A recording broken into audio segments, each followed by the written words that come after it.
Joy Praise Radio. This is the AliShane Show. I'm Allison Feliciano. And I'm Shane Harmon. And together we are AliShane. AliShane. So welcome to the AliShane Show, winning, dreaming, and believing in every area of your life. Guys, we are so excited about our guest tonight. And Shane's going to tell you more about him. But before we go on, let us tell you that our show today is brought to you by XFuse. XFuse is a privately held global health and wellness company which is headquartered in Palm Beach Gardens, Florida, and has operations and offices in 12 countries all over the world. Japan, Hong Kong, Taiwan being just a couple, of course, here in the USA. And their overall mission is to provide superior health and wellness products at affordable prices, while also offering a great business opportunity for those who are interested in making some extra money or starting their own business. Absolutely. So we love XFuse. We have our Greenzilla that keeps us going. So if you'd like more information on the products or the company, you can send an email to alishane6970@gmail.com, or you can follow us on Facebook and Instagram at both AliShane6970. So without further ado, we are excited to have Mr. Terry Moore in the building. Hey, what's going on? My fellow New Yorker. I'm so excited. Most So, definitely. you know, that we're like outdoing the whole New England crowd here right here. Oh man, So- I'm hurting right now, man. I'm still in mourning. Well, I I didn't wear know. black today, but I'm still in I mourning. know. Okay, I was in a sea of Falcons watching the game. Oh, So that's okay. man, I'm hurting. So, I mean, you know, I would speak that, you know, Terry and I are from New York, so we're really at the core of it, we're Giants fans. Yeah, But since we live here, you know, exactly. in the Gotta greater represent, gotta Atlanta support area, the local team. we most had definitely. to. You don't have and Because I didn't. we didn't have a choice. Come on, but, come on over. Come on over, man. But Come you on. know, it is what it is. It's over. It's just a football game, That's right. and there's always next season, which I believe that the Giants will have to step up, right, Terry? Oh, they're gonna have to They're step gonna up, have no to. doubt. So, no doubt. but No we, doubt. you know, more than being a fellow New Yorker, and of course being a Giants fan, so he's great already. Most But Shane's going to tell you a bit more about him, so I'm going to let you take that All away. right. Well, Terry Moore, he was born with cerebral palsy. He has over 30 years experience in the entertainment business. In the past, he's worked with MTV, Queen Latifah, Atlantic Records, MC Lyte, Sean Puff Daddy Combs, or P. Diddy, or whatever Right, you want to you're call him, Walt Disney World, and many others. He's also an author, a music business coach, and a speaker who happens to be disabled. Now, as a person with disability, Terrence has been blessed to have over 20 years in the entertainment 30 now. industry and sports and music. Now, in the past, he's had the opportunity to work with NBA Entertainment, Queen Latifah, Walt Disney World, MTV, Wow. Atlantic Records, Virgin Records, and a lot of others. That's awesome. With a strong background in public relations, marketing, and public speaking. Now, Terrence Moore, Terry, Right, call him Terry. believes that success lies within the heart, along with a strong faith in God. He has been successful achieving his dream of being the best in the entertainment industry, sports, public speaking, beverage industry, and the legal field, where he presently pursues his career. Well, he was doing that. Yeah. We updated that. Yeah, we just talked about that. So, Now, his experience in marketing and public relations has led him on an unimaginable journey. In 1987, his career in entertainment began, working at Billboard magazine as Black Album and Black Single Chart Coordinator. He also worked behind such notables such as jazz great Roy Ayers, wow. Yoko Ono, and Brenda K. Starr, discoverer of Mariah Carey. Assistant studio manager of one of New York's top recording studios. In 1988, he worked at the director of national publicity for First Priority Music, a local New York record label, whose joint ventures included Atlantic and Virgin Records. In 1989, he received 3 individual awards from Billboard magazine for promoting MC Lyte's #1 single. All right, so we're going to... Masculine. I was drinking 40 ounces of beer at 8 o'clock in the morning in junior high school. Wow. Had the burnt fingertips going into Wow. school. So, yeah, I've done it all. Wow. Yeah.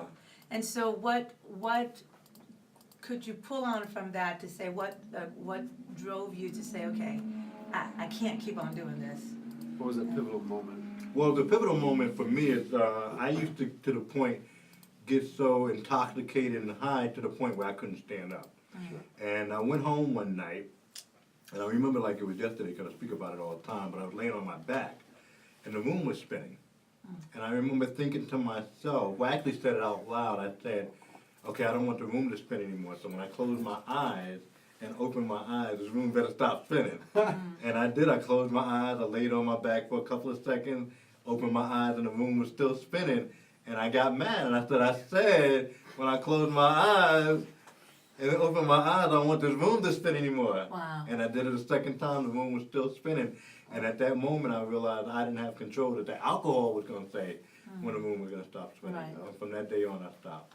That's awesome. Wow. Yeah. And around what age was that? Ooh, that was probably, wow, I'm thinking about it now, probably 16, 17. Okay. Wow. Yeah, maybe 15, 16. I was probably high school, so yeah, about 16, 17.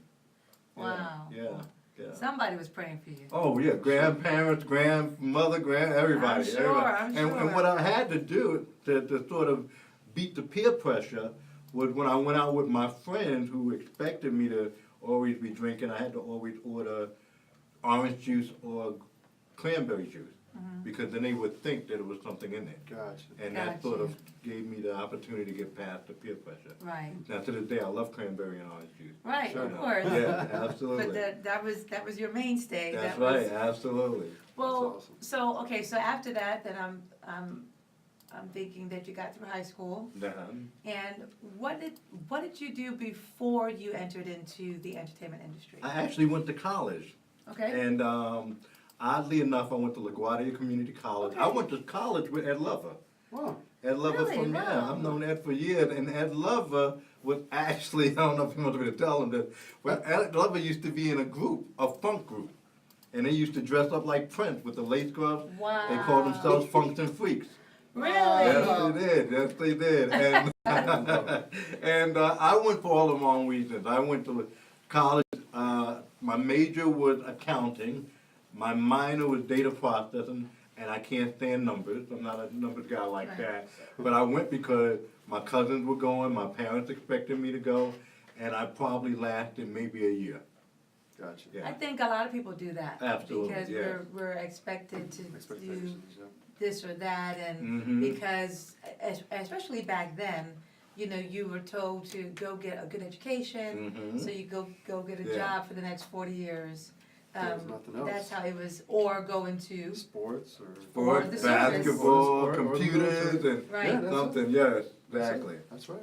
Well, so now tell the story about when you talked about it was your last job in corporate America Yes. before you, and because there are many people listening that are stuck at jobs that they don't think that they can get out of. They really have a deep dream inside of them to do something else. Tell us, you know, about that last job. Well, I was working for a medical publishing company in Manhattan on Grand Central Station called Elsevier Science Publishing Company. And I literally hated the job because this is before digital. Uh-huh. So when a customer called and they did medical books and crime books. So when a customer called in and said, hey, I ordered a book and it didn't come, they literally had a wall from the beginning of the room, from one end of the room to the other, a file cabinet with invoices in them. And so they would have to say to the customer, well, what's your name? And he said, oh, my name is John Doe. And they had to go to the file cabinet and pull out this invoice to say when the book was shipped and how many books were shipped. And I was the person tasked with putting those invoices back. Wow. So I did that Wow. for 2 years and didn't like it. And the day that I got fired, I kind of knew something was happening because everybody was getting these reviews and I was like the last person that was getting a review. And me and this other guy, Jim, something I can remember his name, we was like, what's going on? Everybody calling everybody else in the room, but we wasn't called in for our annual review. And that's my second year. They called me into the room, and Angela Pastori, who was my manager at the time, shout out to Angela, hope she's still around. I haven't talked to her in 30, 40 years, but she told me, hey, we gotta let you go. And you know, I was messing up the invoices, and it was showing in my work.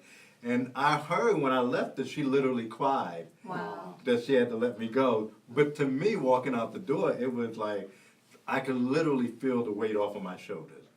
And went home and I was like, okay, what am I gonna do now? Right. Yeah, that was my crossroads. That was your crossroads. Well, we're gonna take our first break so that then we can talk about how you entered into this world of music and entertainment, and talk about some of the things that you've got to do, because when people hear this, it's amazing. So you are listening to the AliShane Show, 108 Praise Radio, Voice in the Gospel. We will be right